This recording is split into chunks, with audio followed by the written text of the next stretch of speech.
আলহামদুলিল্লাহ, অবশেষে আল্লাহ তাআলা রব্বুল আলমিনের রহমতের বৃষ্টি নামলো।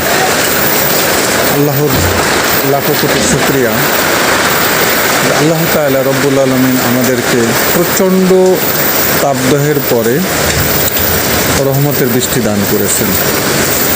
লোকেশন নারায়ণগঞ্জ, সোনারগাঁ উপজেলা, কুতুবপুর, কাশপুর।